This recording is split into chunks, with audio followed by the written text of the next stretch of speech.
नमस्कार दोस्तों, स्वागत है आपके अपने YouTube चैनल एनके क्लासेस पर। आज हम एक नया एपिसोड करंट अफेयर की शुरुआत किया हूं, जो आरआरबी एनटीपीसी ग्रुप डी परीक्षाओं के लिए बहुत ही महत्वपूर्ण होगा। ऐसा नहीं कि आरआरबी एनटीपीसी और ग्रुप डी के लिए ही, अन्य सभी परीक्षाओं के लिए ये बहुत ही महत्वपूर्ण है। तो चलिए स्टार्ट करते हैं आज के सबसे पहला न्यूज़। ये नासा का एथना चंद्र मिशन, नासा ने एथना नामक एक चंद्र मिशन लॉन्च किया है। तो वो एथना क्या होता है? Advance technology for human exploration and navigation on the Artemis. ठीक है, यह मिशन आर्टेमिस कार्यक्रम का हिस्सा है, जिसका उद्देश्य चंद्रमा पर मानव उपस्थिति को बढ़ाना है। इसका उद्देश्य क्या है? मानव उपस्थिति को बढ़ाना है। तो और भी कुछ उद्देश्य है। क्या क्या उद्देश्य है? कि चंद्रमा का सतह पे विस्तृत अध्ययन करना, रिसोर्स मैपिंग करना, मतलब वहां पे जो कहाँ कहाँ रिसोर्स कैसे कैसे पाया जाता है उसको मैप करके रखना, चंद्रमा के मानवीय जीवन के लिए आवश्यक तकनीकों का परीक्षण करना, उस जगह पे नया नया एक्सपेरिमेंट करना, भविष्य के मंगल मिशनों को डेटा एकत्रित करना, जो मंगल भविष्य में जो हमारा मंगल मिशन आएंगे उसके लिए डेटा कलेक्ट करने का काम भी करेगा। ये अथेना का काम, ये सब मुख्य काम है। इसका विशेषताएं क्या है कि अथेना कैसे वहां चलेगा? तो अथेना एक रोवर है। क्या है? एक रोवर है। रोवर मतलब एक गाड़ी ही समझ लो कि 4 चक्का गाड़ी है, उसके ऊपर सब सिस्टम में अपलोड किया गया है और वहाँ के चंद्रमा का सतह पे वैज्ञानिक प्रयोग करेगा।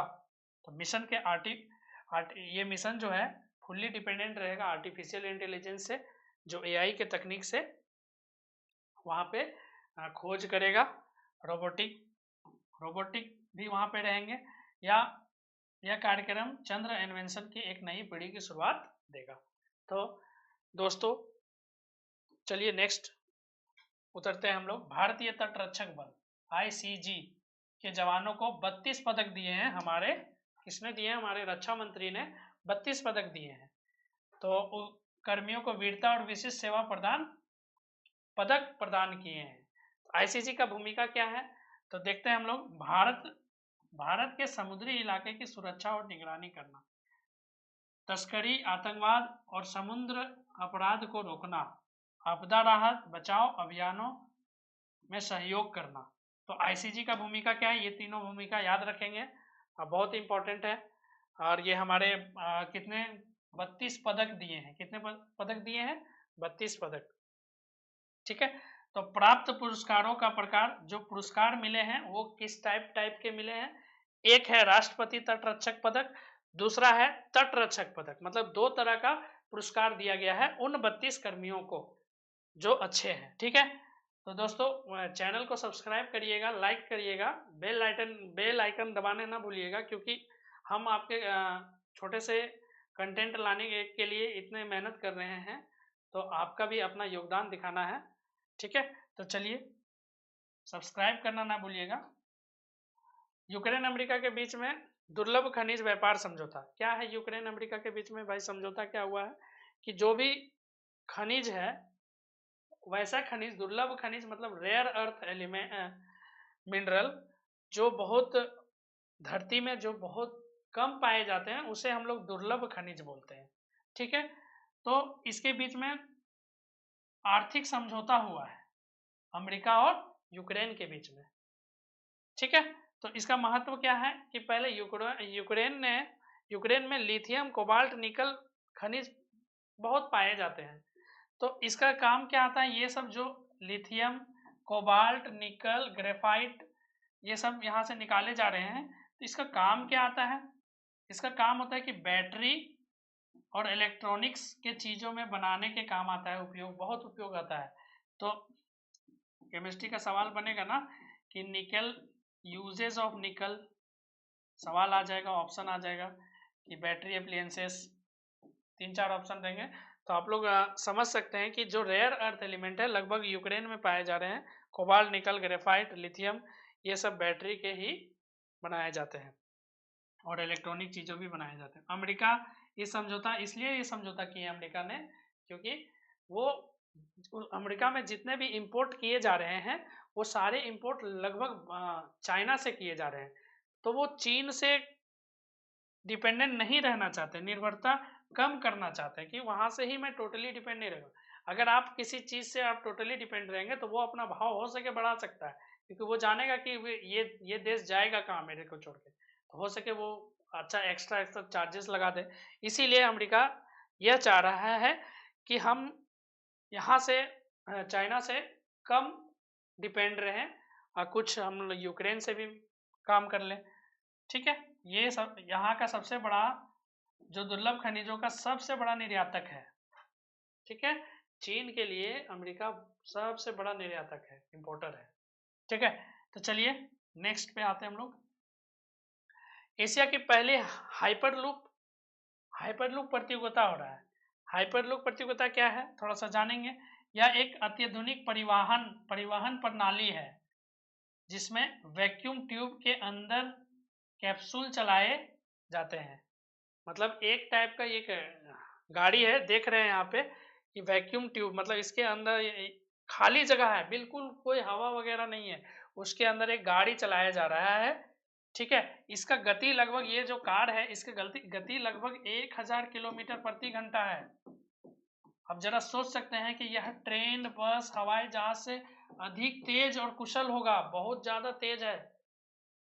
तो भारत में संभावित जगह कहाँ कहाँ हाइपरलूप बनाया जा रहा है, हो सके मुंबई पुणे में, दिल्ली जयपुर में और चेन्नई बेंगलुरु में, ये सब जगहों में बनाया जा रहा है। तो अब हम लोग समझ गए कि अभी किसका हाइपरलूप का आविष्कार को समझ गए। ठीक है, तो चलिए हम लोग, ये कहाँ हो रहा है, सवाल ये बनेगा हाइपरलूप प्रतियोगिता कहाँ हो रहा है, एशिया के, ये भी ध्यान देना है कि ये चेन्नई में हो रहा है। ठीक है, और ये किसने किया, रेल मंत्री ने किया। किसने किया, रेल मंत्री में। ठीक है, मिनिस्ट्री ऑफ रेलवेज। चलिए, वित्तीय साक्षरता सप्ताह 2025 आरबीआई ये क्या है, आरबीआई ने महिलाओं को वित्तीय समावेशन को बढ़ावा देने के लिए वित्तीय साक्षरता सप्ताह शुरू किया है।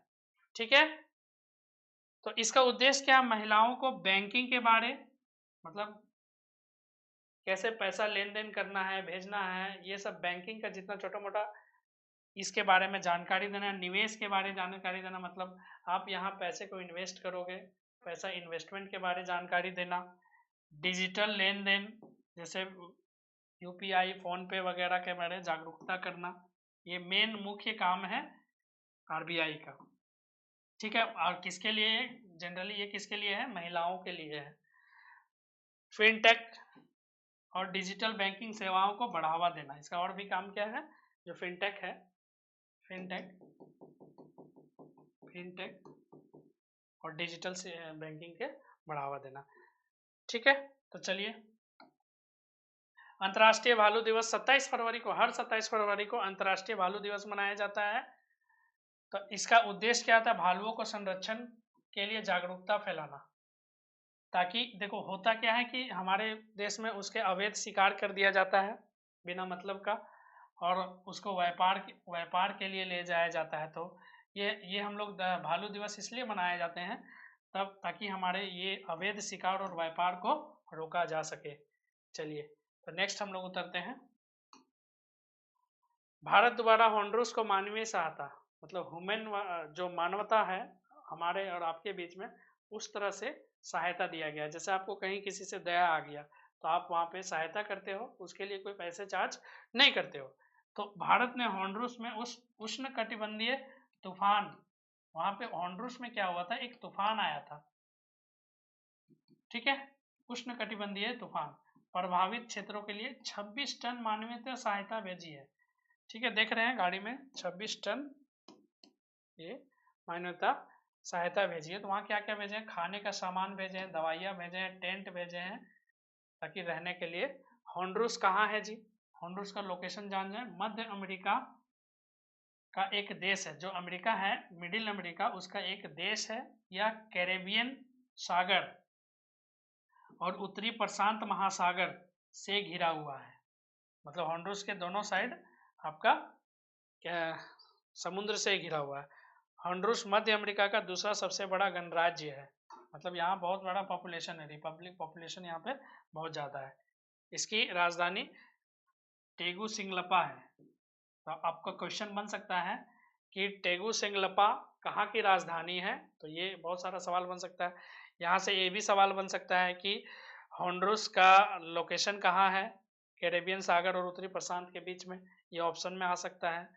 ठीक है, तो होंडुरस के बारे में आपको जानकारी, एक्चुअल जानकारी आपको ये रखनी है कि ये थोड़ी आएगा कि 26 टन सहायता भेजा गया एग्जाम में। हमारे एग्जाम में ये आएगा कि होंडुरस कहाँ, होंडुरस का लोकेशन आएगा, होंडुरस है कहाँ। और फिर और एक एग्जाम में आ सकता है कि उष्ण कटिबंधीय तूफान क्या है। तो चलिए मैं समझा देता हूँ। उष्ण कटिबंधीय तूफान वैसे तूफान होते हैं जो हमारे चलिए मैं समझा दूँ, ये हमारे मान लो कि अर्थ है, ठीक है,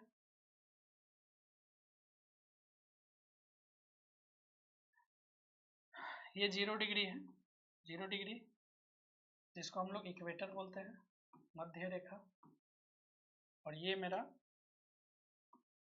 23.5 डिग्री नॉर्थ, और ये मेरा 23.5 डिग्री साउथ, मतलब नीचे। इसके बीच में जो भी ये एरिया है ना, ये एरिया को हम लोग ट्रॉपिकल रीजन बोलते हैं। क्या बोलते हैं इसको? ट्रॉपिकल रीजन, ट्रॉपिकल रीजन, ठीक है, ये सारे एरिया को ट्रॉपिकल रीजन।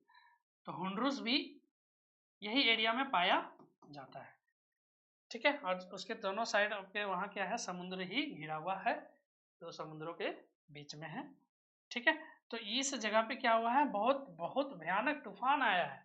इसी तूफान में वहाँ पे क्या हुआ कि लोगों को जो वहाँ के स्थिरता बिगड़ गए हैं, लोग के घर उजड़ गए हैं, बहुत सारी चीज़। तो इसीलिए हमारे भारत ने इसको सहायता किया है, टेंट वगैरह राहत सामग्री भेजा गया है, ठीक है।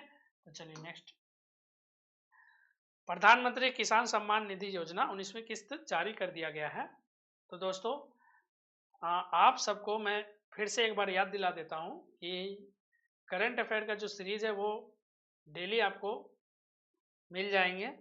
आप लोग लाइक कर दें, चैनल को सब्सक्राइब कर दें और बेल आइकन दबा लें ताकि आपको नोटिफिकेशन पहले मिल जाए। और हमारी जो करंट अफेयर है वो बहुत ही हाई क्वालिटी वाले हैं, तो थोड़ा ध्यान से पढ़िएगा। चलिए, तो आज ये है प्रधानमंत्री किसान सम्मान निधि योजना 19वीं किस्त जारी कर दिया है। तो क्या है, किसानों को हर साल कितना रुपया मिल रहा है जी? 6,000 रुपया मिल रहा है। सहायता राशि 3 किस्तों में दी जाती है, तो हर बार कितना, 2-2 हजार करके दिया जाता है आज किसानों को, ठीक है ना। इस बार न्यूज क्या है, इस बार 20,000 करोड़ से अधिक राशि करोड़ों किसानों के खाते में भेजी गई है। तो आपके क्वेश्चन में आएगा पीएम किसान क्या है, तो पीएम किसान क्या है, ये आप जवाब अच्छे से दे सकते हैं। चलिए नेक्स्ट, एक राष्ट्र एक बंदरगाह प्रक्रिया पहल क्या है? भारत ने one nation one port process चालू किया है। मतलब जो समुद्री वाला है वो इलाका को एक ही पहल चालू किया है। सभी भारतीय बंदरगाह जितना भी पोर्ट है समुद्र वाला, वो सभी को एकत्रित डिजिटल सिस्टम से जोड़ा जाएगा। कार्गो संचालन और लॉजिस्टिक्स को तेज और सरल बनाया जाएगा। उसमें क्या काम है उसका, कि जो भी कार्गो का है, सामान वगैरह, लॉजिस्टिक वगैरह को भेजने का तेज कर दिया जाएगा और बहुत आसान सिस्टम करा जाएगा। तो ये है एक राष्ट्र एक बंदरगाह प्रक्रिया। तो चलिए नेक्स्ट आते हैं, विश्व नागरिक सुरक्षा दिवस। हर साल 1 मार्च को विश्व नागरिक सुरक्षा दिवस मनाया जाता है। इसका उद्देश्य यह है कि आपदा प्रबंधन, जो भी इमरजेंसी है, बचाव है और राहत है, कार्यों के लिए प्रति जागरूक बढ़ाते हैं, ठीक है। नागरिक सुरक्षा संगठनों के कार्य को मान्यता देना, ये इनका काम है। तो आज हमने टॉप 10 जो भी टॉप 10 आपके एग्जाम लाइक जो भी थे करंट अफेयर वो हमने डिस्कस किया है। तो दोस्तों आज का वीडियो आपको कैसा लगा? आशा करता हूँ आपको बहुत ही अच्छा लगा होगा। और हम MCQ का जो भी पार्ट है वो कमेंट में पिन कर देंगे, और अगले बार से मैं कोशिश करूँगा कि MCQ भी साथ में करा दूँ। और आप लोग जाते जाते ये ना भूलिएगा कि चैनल को सब्सक्राइब कर लें और बेल आइकन दबा दें, ठीक है, ताकि आपको हर नोटिफिकेशन सबसे पहले मिलेगी। धन्यवाद।